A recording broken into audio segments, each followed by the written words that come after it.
Mensagem do dia, com o pastor Marcelo Gomes.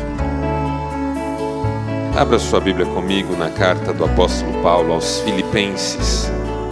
Nós vamos ler no 4º capítulo, do verso 10 ao verso de número 20. Filipenses, 4º capítulo, verso 10 ao verso 20. Diz assim a palavra do Senhor: Alegro-me grandemente no Senhor, porque finalmente vocês renovaram o seu interesse por mim. De fato, vocês já se interessavam, mas não tinham oportunidade para demonstrá-lo.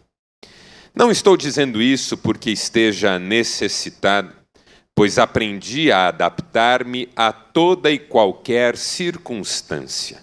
Sei o que é passar necessidade e sei o que é ter fartura. Aprendi o segredo de viver contente em toda e qualquer situação, seja bem alimentado, seja com fome, tendo muito ou passando necessidade. Tudo posso naquele que me fortalece. Apesar disso, vocês fizeram bem em participar das minhas tribulações. Como vocês sabem, Filipenses, nos seus primeiros dias no Evangelho, quando parti da Macedônia, nenhuma igreja partilhou comigo no que se refere a dar e receber, exceto vocês. Pois estando eu em Tessalônica, vocês me mandaram ajuda, não apenas uma vez, mas 2, quando tive necessidade. Não que eu esteja procurando ofertas, mas o que pode ser creditado na conta de vocês. Recebi tudo, e o que tenho é mais que suficiente. Estou amplamente suprido, agora que recebi de Epafrodito os donativos que vocês enviaram. São uma oferta de aroma suave, um sacrifício agradável e aceitável a Deus. O meu Deus suprirá todas as necessidades de vocês de acordo com as suas gloriosas riquezas em Cristo Jesus. A nosso Deus e Pai seja a glória para todo sempre. Amém. Graças a Deus.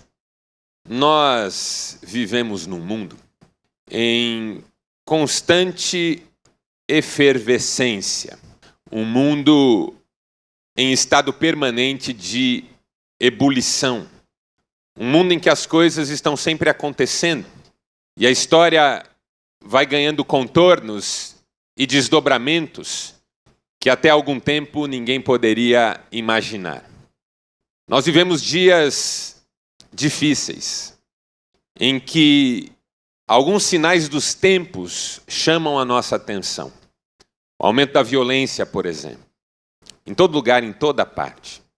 O aumento da violência numa pequena cidade, que foi pacífica e pacata até 2 décadas atrás, até o aumento da violência em grandes centros urbanos e, às vezes, envolvendo nações inteiras.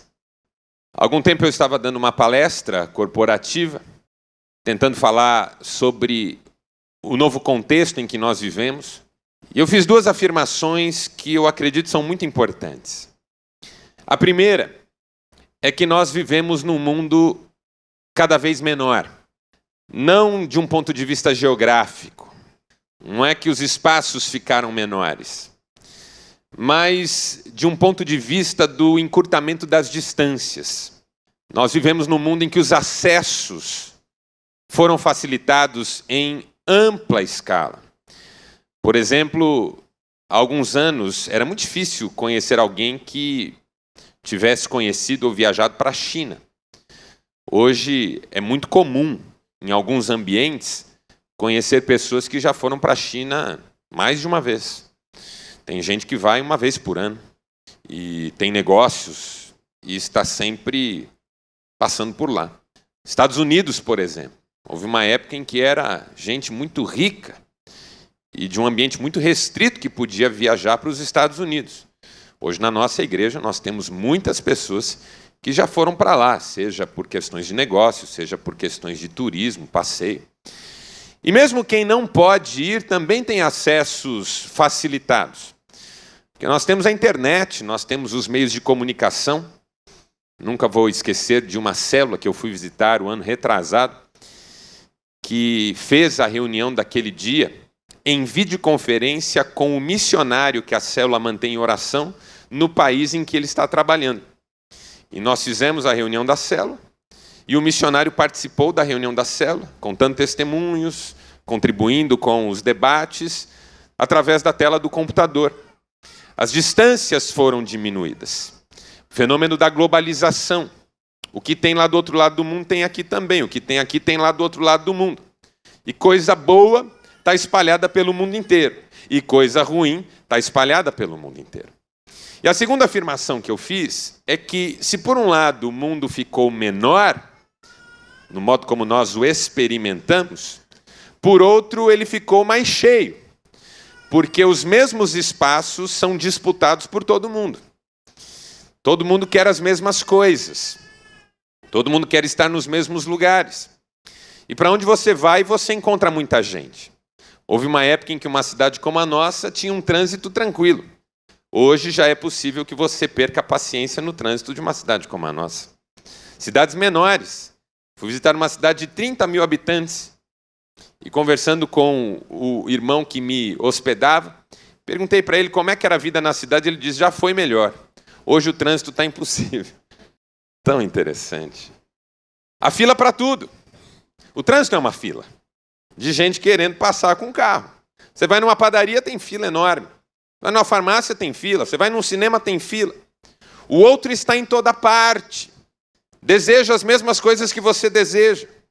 Houve uma época que você queria comprar um apartamento, ele era acessível do ponto de vista financeiro. Mas de repente tem muita gente querendo comprar nesse lugar tão bom. E aí o preço vai lá em cima. E o que você podia fazer antes, hoje você não pode fazer. Por que que isso é importante? Porque num mundo em que as distâncias são encurtadas e as pessoas disputam os mesmos espaços vitais, é muito comum que o indivíduo comece a enxergar o seu semelhante como um transtorno, como um incômodo, como um problema. Então pense quando você está na fila do banco, por exemplo, e você tem 20 pessoas na sua frente. Qual que é o seu sonho de consumo naquele instante que você está numa fila com 20 pessoas à sua frente? Que aquelas 20 pessoas desapareçam, vão para casa. Vamos cuidar da vida, sabe? Eu preciso ser atendido rápido, eu tenho compromisso. Você vai no médico, chega lá, seu horário era às 2. Aí você pergunta, tá no horário? Aí a secretária diz, o médico está um pouquinho atrasado. É, atrasado quanto? Então, tem essa, tem 8 pessoas na sua frente, e já são 2h30. E aí você pensa, bem que alguém podia desistir da consulta e ir embora.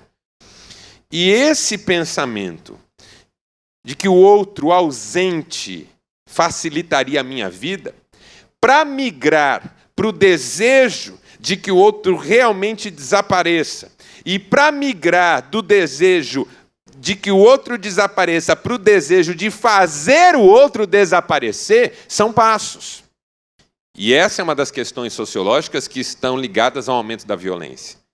Porque há uma banalização do ser humano, do valor do ser humano. Como ele está em toda parte, e o tempo todo a gente está esbarrando com alguém, então a gente já não vê mais a beleza, o valor que o outro ser humano tem. O desejo de que ele suma. E às vezes alguém que realmente toma uma decisão no sentido de fazer o outro sumir, são coisas com as quais nós estamos lidando todo dia. E isso, em termos mais globais, ganha características de horror. Por exemplo, 2 coisas que estão acontecendo no nosso mundo, já aconteceram no passado, mas estão voltando a acontecer com uma intensidade assustadora.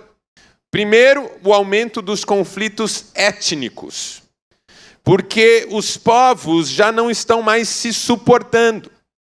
O problema da imigração virou um problema generalizado. Há países onde movimentos neonazistas estão surgindo com força incrivelmente apavorante.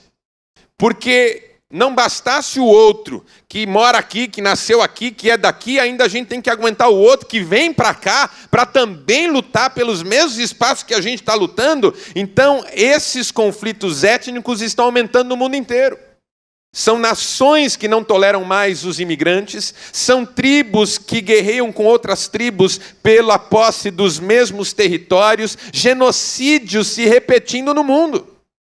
O fenômeno Boko Haram, que está ocupando as matérias, as notícias, na verdade, por trás de toda aquela violência, é um conflito étnico muito sério, que é um conflito que já se desenrola por lugares do continente africano há muito tempo, mas que estão ganhando intensidade nos nossos dias. E o outro conflito que tem aumentado muito é o conflito religioso. E que está acontecendo, por exemplo, protagonizado pelo chamado Estado Islâmico, é uma coisa que choca a todos nós. Quem é que não ficou chocado com as imagens, incrível, as imagens de um jordaniano sendo queimado vivo dentro de uma jaula por membros do Estado Islâmico? É uma coisa apavorante, assustadora. É o mundo em que nós vivemos, que está menor, está mais cheio, mas não está melhor, não. E engana-se quem pensa que essas coisas estão confinadas ao outro lado do mundo. Porque quando a gente menos espera, elas estão do nosso lado. Ninguém está isento aos fenômenos que envolvem violência, o estranhamento, os ciúmes, o ódio, a inveja e todas essas coisas que fazem parte tão tristemente da natureza humana. Ninguém está isento. E mesmo que nós pudéssemos nos sentir imunes a tudo isso, como cristãos, nós não teríamos o direito de nos eximir da responsabilidade. Jesus, falando com os seus discípulos, disse algo que vale para nós também. Vocês são o sal da terra. Vocês são a luz do mundo. Jesus não disse vocês podem ser. Jesus não disse alguns de vocês são. Jesus não disse vocês se esforçarem muito, vocês virão a ser. Jesus disse vocês são. Vocês são o sal da terra. Essa é a identidade do cristão no mundo. Ele é sal da terra. Mas o que é que não pode acontecer com o sal? Não pode perder o seu sabor. O que é que não pode acontecer com a luz? Não pode ser ofuscada, não pode ser impedida de iluminar. O sal precisa salgar e a luz precisa estar num ponto em que ilumine todo o ambiente. Jesus disse, assim também brilha a vossa luz diante dos homens, para que vejam as suas boas obras e glorifiquem ao Pai que está no céu. Há uma missão que nos está dada e confiada, e envolve o mundo, porque o sal é sal da terra e a luz é a luz do mundo. E uma das coisas mais lindas que a palavra de Deus nos revela, e nós cremos nisso, é que nós temos a resposta para esse mundo cada vez mais violento e cada vez mais inóspito. Nós temos a resposta para esse mundo em que o ser humano estranha a si mesmo, que é o Evangelho do Senhor, que é a mensagem de Jesus. Nós temos essa mensagem e precisamos compartilhá-la. Essa mensagem precisa chegar. E onde ela chega? Não como religiosidade com linguagem e roupagem cristã, mas como evangelho, que, como a Nájua disse aqui, é o poder de Deus para a transformação de todo aquele que crê. Coisas maravilhosas acontecem, como aconteceram através da vida do apóstolo Paulo, como aconteceram através da igreja dos Filipenses. Porque esse texto me chamou a atenção e foi interessante porque, assim, hoje eu saí de Londrina para vir para cá para o culto da manhã, completamente vazio de mensagem para pregar. John Locke falava em tábula rasa. Hoje eu era uma tábula rasa, não tinha nenhuma mensagem para pregar. E aí eu sabia que a Nájua estaria aqui, eu disse, Senhor, o Senhor fale comigo enquanto a Nájua estiver dando testemunho. E aí a Nájua saiu daqui desse lugar, ela contou isso para mim, com um desejo. Ler Filipenses 4. Ela subiu, veio aqui. E na hora de falar, ela não leu Filipenses 4. Deus tirou esse texto da cabeça dela. E ela falou da experiência de Enoque, que andou com Deus e já não era porque Deus o tomou para si. E nesse momento eu estava ali sentado anotando Filipenses 4, algumas coisas que Deus estava falando ao meu coração. E aí quando eu preguei Filipenses 4, a Nájua disse tudo isso para mim, que Deus tinha colocado esse texto no coração dela. De modo que eu tenho convicção que Deus me deu essa palavra para compartilhar com você hoje. Não que nas outras vezes não seja. Algumas talvez até não foi. Mas hoje eu tenho certeza que é. Paulo e os filipenses foram usados por Deus para mudar o mundo. Gente que faz a diferença. Que entende que o evangelho é o poder de Deus para a transformação de todo que crê. E aí, lendo esse texto, eu fiquei pensando um pouquinho sobre o que se espera de pessoas que realmente vão fazer a diferença na sua geração. Quais são as marcas de pessoas que Deus vai usar para mudar o mundo? Porque o mundo precisa mudar. Nós precisamos que ele mude. E nós precisamos deixar Deus usar as nossas vidas para que as coisas sejam diferentes. E aí eu aprendi 3 lições que eu quero compartilhar com você. De manhã eu compartilhei 4, mas hoje eu vou compartilhar 3 nesse culto e tentar juntar 2 até em função do nosso tempo mais escasso. Primeira lição. Pessoas que vão mudar o mundo serão sempre pessoas satisfeitas em Deus. Eu vou repetir. Pessoas que vão mudar o mundo serão sempre pessoas satisfeitas em Deus. Veja o que o apóstolo Paulo diz no nosso texto. Não estou dizendo isso porque esteja necessitado, pois aprendi a adaptar-me a toda e qualquer circunstância. Sei o que é passar necessidade e sei o que é ter fartura. Aprendi o segredo de viver contente em toda e qualquer situação, seja bem alimentado, seja com fome, tendo muito ou passando necessidade. Tudo posso naquele que me fortalece. Quando eu era jovem, eu ganhei uma camiseta dessas que são comercializadas em livrarias evangélicas. Era uma camiseta branca básica que tinha uma ilustração na frente. Um jovenzinho muito magro, muito magro, muito magro. Antigamente falava assim, pau de virar tripa. Hoje fala em pau de selfie. Pensa num menino pau de tirar selfie. E ele estava carregando na ilustração um peso gigantesco, que nem halterofilistas profissionais são capazes de levar. Eram pesos enormes dos 2 lados da haste. E embaixo estava escrito, tudo posso naquele que me fortalece. Porque essa é a compreensão geral desse versículo. Naquele que me fortalece, eu sou capaz do que eu quiser. Faço o que eu quiser. Posso superar o limite que for. Essa é a compreensão geral. Não quer dizer que em Deus eu não posso fazer isso, até porque a Bíblia diz que em Deus eu salto muralhas.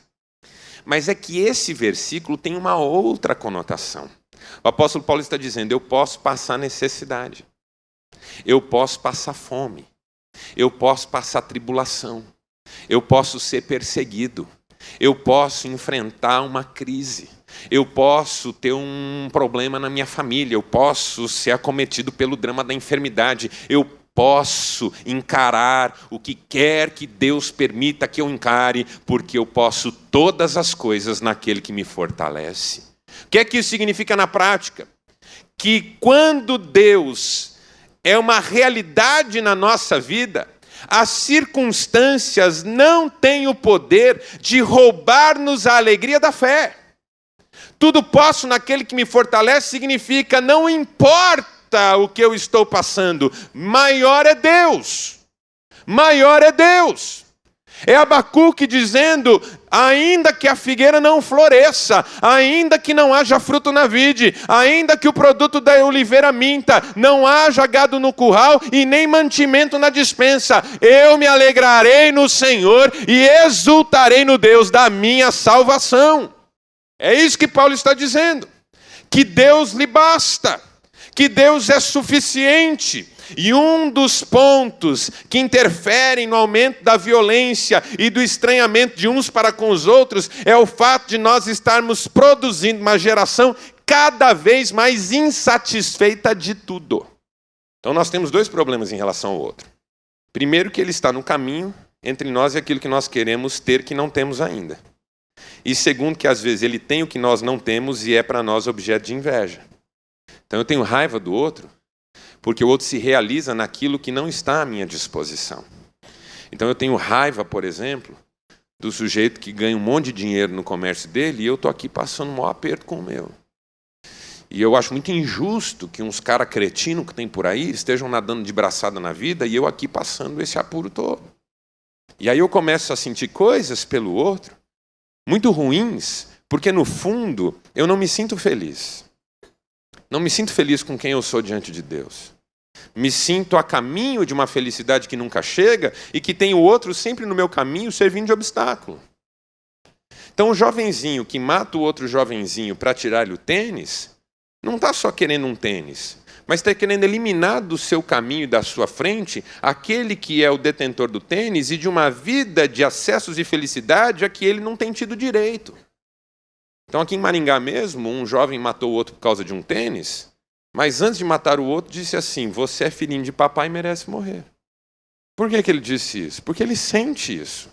Ele sente que a vida é injusta, que alguns têm tudo e outros não têm nada.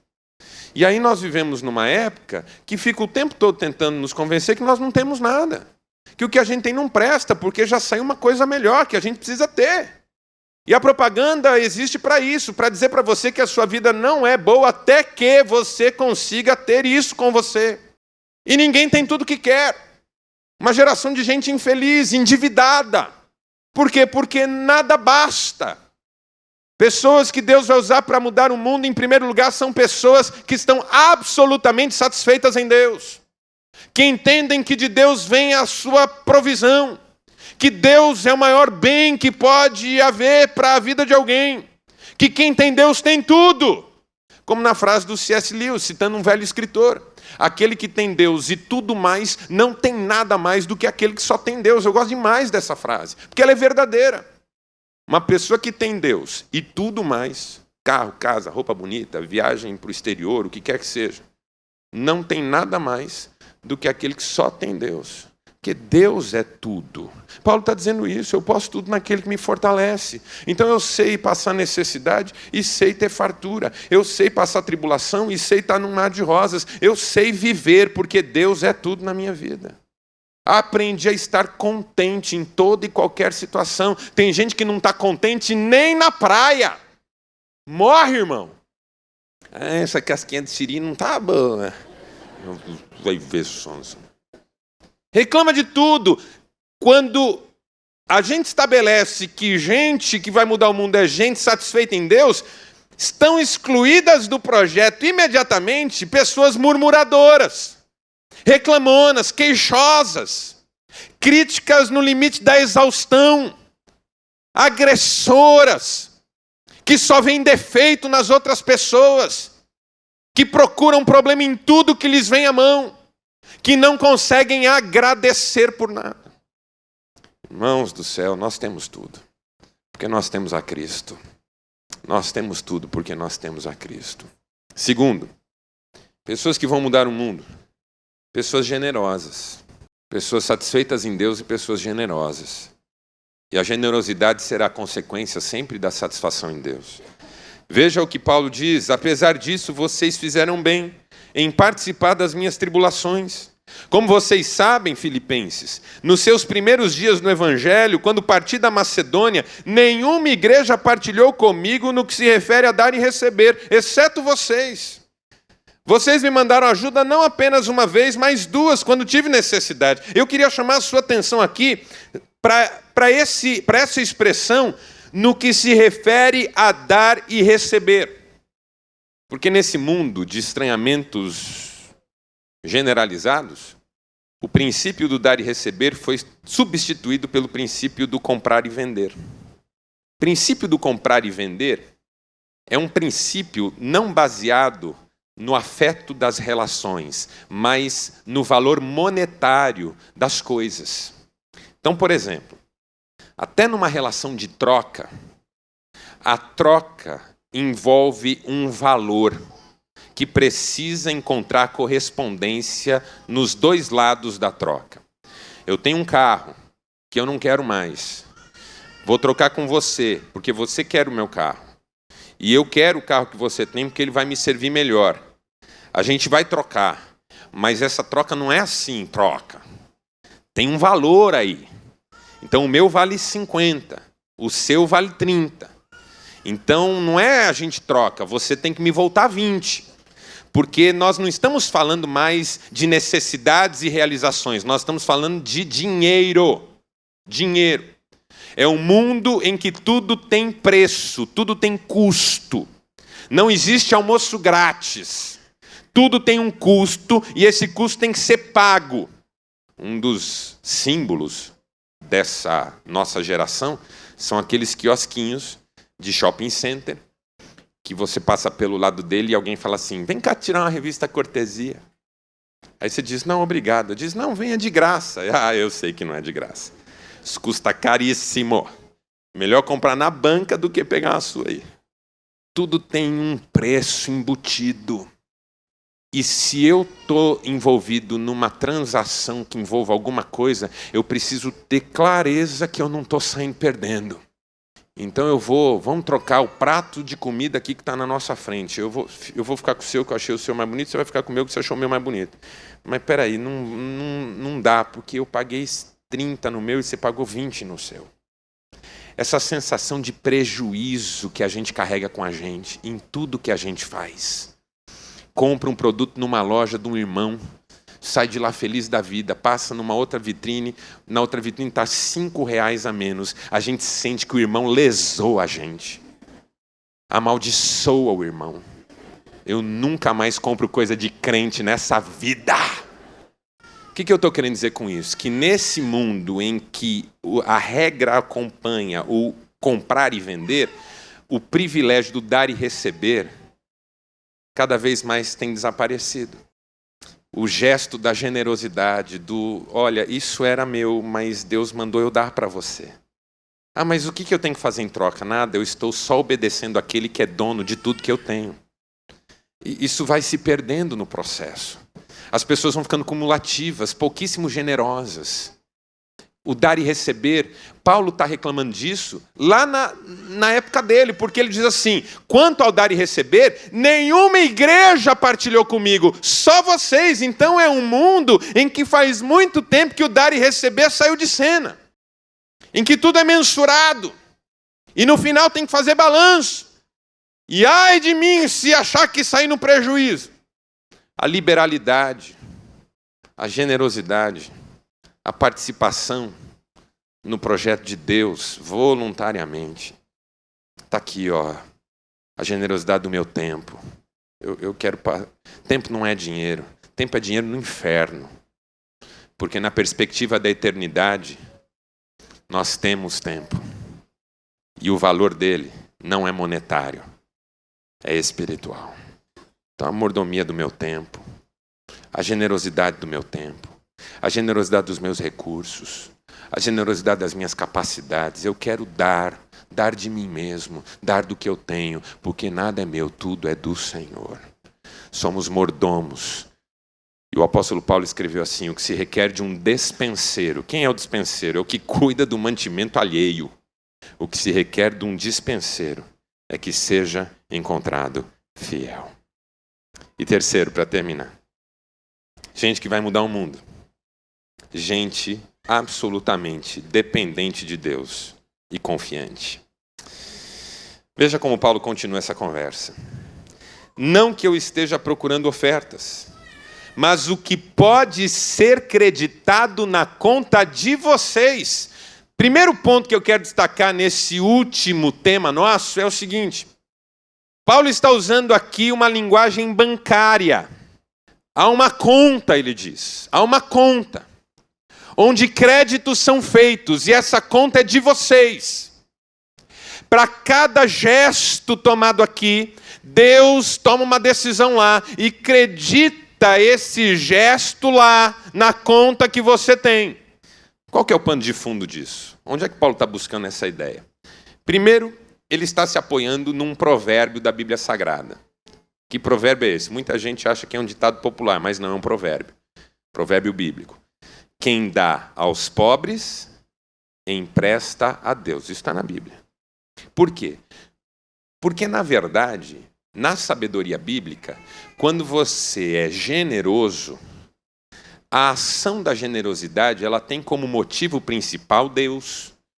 É um desejo de honrá-lo e servi-lo. Mas aí entra o segundo ponto, que Paulo também se apoia, que é a graça. A graça pressupõe que não há nada que você possa fazer para Deus que Ele não tenha feito por você primeiro. De modo que o que você dá, você recebeu. Tem uma frase do Agostinho de Hipona nas Confissões que eu acho lindíssima. Ele diz assim: Senhor, dá-me o que ordenas e ordena o que quiseres.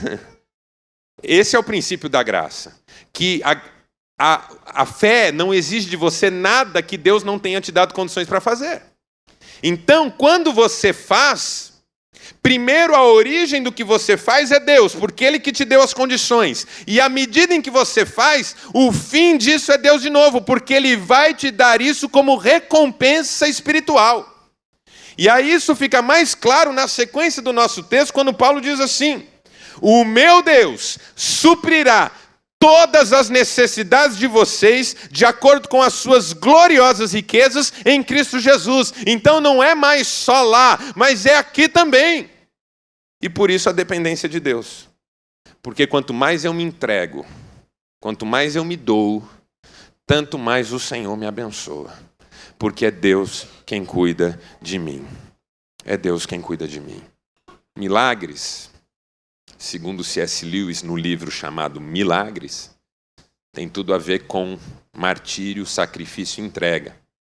Porque quais são as chances, ele pergunta, de você estar presente quando um tratado de paz for assinado, ou quando uma cura para uma doença for encontrada, ou quando uma revolução para o bem for desencadeada, se você não levanta do sofá? E Paulo termina dizendo: a honra e a glória sejam dadas a Deus, porque as pessoas que Deus mais usa são aquelas que mais reconhecem que a glória é dele. A Nádia, pouca gente sabe, eu não sabia, fiquei sabendo hoje. A Nádia foi matéria da revista Isto É, por causa do trabalho dela, principalmente numa das guerras que aconteceu naquela região, abrigando refugiados, trabalhando com eles. O Ronaldo Lidório, conhecido nosso, amigo do meu coração, ele saiu na revista Who's Who, como uma das 100 personalidades mais atuantes do mundo. Mas essas pessoas não levam a glória, porque a glória pertence a Deus, porque elas dependem exclusivamente de Deus. E são elas que fazem a diferença no mundo. Elas estão satisfeitas em Deus, elas são generosas e dependem inteiramente do Senhor no suprimento de suas vidas. E Deus não as tem deixado órfãs. E Deus não as tem desamparado. E Deus as tem suprido para muito além de suas necessidades. Porque o Deus que nos pede generosidade é infinitamente generoso. Você pode fechar os seus olhos por um instante? Ó Deus, Pai maravilhoso, Senhor da nossa vida, que privilégio podermos chegar neste momento diante da Tua Palavra, ouvindo a Tua Palavra e aprendendo aquilo que a Tua Palavra tem para nos ensinar. Obrigado por esta pregação, Senhor. Obrigado por cada desafio que nos foi feito pelo Teu Espírito Santo. Sabemos que o pregador é só um instrumento do Teu Espírito, que é quem fala, quem convence, quem toca, quem transforma. Que o Teu Espírito Santo produza em nós os frutos necessários, frutos de arrependimento, de amor, de misericórdia, de pregação do Teu Evangelho. Senhor amado, aplica a Tua verdade em nossas vidas e que sejamos cheios desse Espírito Santo para fazermos a Tua obra e honrarmos o nome do Senhor Jesus. Fica conosco, ó Deus, dá-nos uma boa noite de descanso, dá-nos a renovação de alma de que necessitamos e que em tudo o Senhor continue nos ensinando e orientando, em nome de Jesus. Amém.